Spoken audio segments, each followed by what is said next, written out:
Hi, greetings to you. I'm Pastor Dan Drew. I was at Nottingham from 1975 to 1982. And at that time, long before Debbie Gibbons, that was a record. Uh, Nobody had been there quite that long. And it was my first parish ministerial assignment out of seminary, after seminary. So I was very young. And many people thought I was too young. And most people thought I wouldn't stay very long.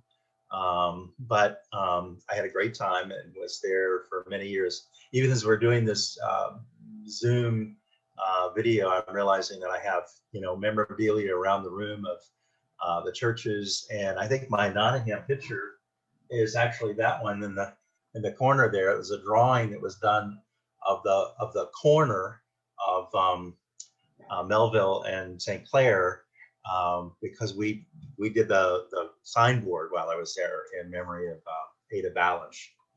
I had a great time at my 7 years at Nottingham. Gained lots of friends, and many preachers will tell you this, that the first parish that you serve is memorable, and some people never get over that parish. And in many ways, it's very true for me. I have friends to this very day that are formed out of that parish, and it was now over 40 years ago, over 45 years ago when I went to Nottingham. One of the other memories I would share with you from that period was you're celebrating your 200th anniversary. We are celebrating our 200th anniversary because I still consider myself a Nottinghammer. But while I was there, we did believe it or not, 160th anniversary, 1981.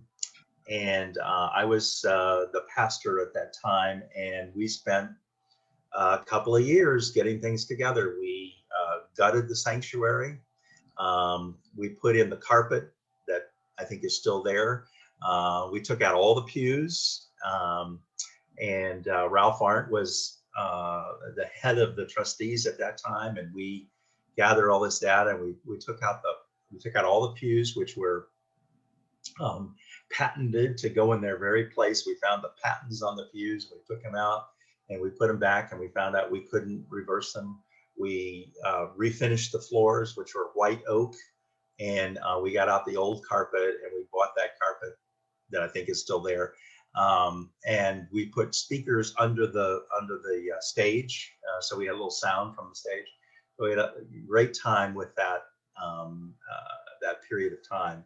And as I remember we did that in 1980, so that when 1981 came, we have this refurbished sanctuary. One of the other things I did in those years when I was up in the attic over what was the library, and then the choir room, and a number of other things. And I found these old stained glass windows, which I brought down, which were put in the pastor's study, and they were rediscovered during that period of time. And so I was going to mention that in 1981, we had 4 pastors come to share in that. And there's a photo in this book of the 4 pastors, which included Pete Perry, who was my immediate predecessor, and then Warren Trofe, who was at Westlake at the time, and he'd been there a long time ago. He too came, I think, to Nottingham right out of seminary, and a guy named Culp, Wayne Culp, who was to our elders like Jenny Yane and Harriet, and some of those folks. They were,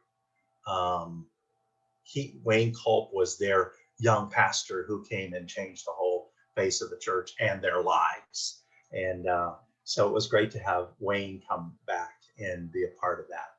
So those were the four pastors that we got in 1981 on the 60th anniversary to come back and to share a little bit of that. We had Bishop Kearns come. Bishop was the bishop at that time, and I think he was getting ready to leave and retire. I think he got retired in '82, but he came for that anniversary. So it was a wonderful occasion. I would be remiss, just in a few minutes of remembrance.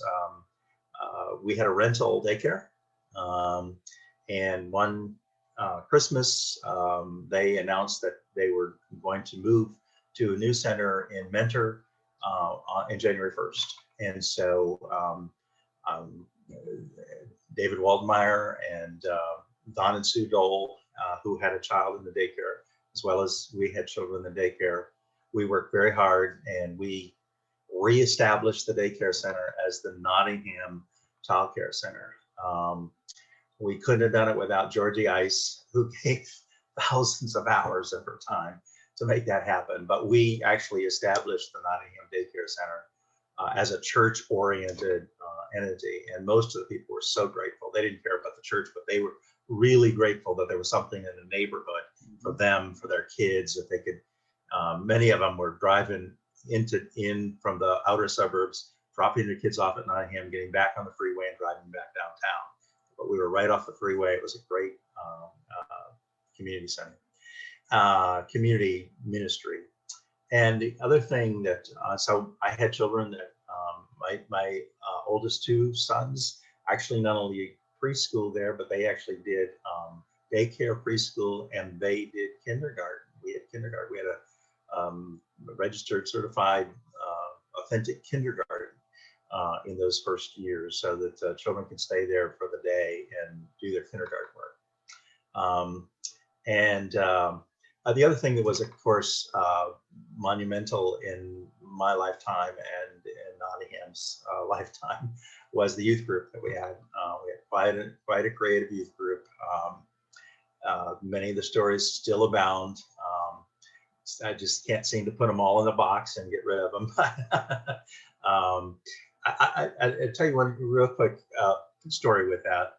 So when I came, I was a young pastor. I was serving a little seminary church, and I told them I had a real good youth group. And so, well, we'd love to have a youth group, but you realize we won't have a youth group. We don't have youth group because our children go to 5 high schools. And Cleveland, Collinwood, and then in the suburbs, the 4 suburbs that people lived in. And so for some reason, we were able to pull together a youth group, and it was truly wonderful. And part of the mystique of that youth group was that they were able to be friends with people they didn't have to see during the week. And so they could have non-school friends at church. And actually, it became the strength of the youth group. They dated. They could go to one another's dances and activities at the other school without that reputation or whatever they had from the local school. We really built a youth group based throughout the confirmation class. And the other big strength of that, of course, was that we were the ones that started the ideas of the mission trips and going on mission trips, first to Appalachian Service Project and to some service projects in Ohio, and that got going. And Ruth and Ralph were a big part of that. And then, of course, out of that, Ralph really decided to do more of the clown ministry, and that's so the Cleveland Praise Ministry was sort of born. I really wasn't a part of that, except that I kind of was there to see that launched, and it took off much more after I was gone. But I think Ralph got the inspiration from this idea of the youth group, and he liked the idea of not having to work so hard as to build a porch while he could do clowning things and fun things to do, rather than build porches in treacherous Appalachian hillsides where there was snakes and lots of other things to look out for while we were working. So there's a few highlights, a few wonderful memories, and like I said, I've known Nottingham people all these 40 years since. I give you one other unique joy. Okay, is that 40 some years later, in 2009, I was assigned to the Chardon Church by the bishop's office. And when I got to Chardon, there were the Yanes, the Snyders, the some of the other. There were 13 people at the Chardon Church who were Nottingham family, and Linda Mitchell came that first Sunday and said, "I hear you're in town," and she joined the church. She had been a part of Nottingham, so I had another distinction, and that is that I served those 14 people. I was their pastor twice. Well, my very first charge and my very last charge. And memorably, Ruth Schneider said, "I think when I went to Nottingham, she said, I think you may be too young to be our pastor." And when I went to Chardon, Ruth Schneider, same person, said, "I think you may be too old to be our pastor." So it was a great experience to have both ends of that perspective. So I wish you very well on your bicentennial year. I'll be excited to follow along and be a part of it as I can, and look forward to meeting, greeting, and seeing you again. Thank you.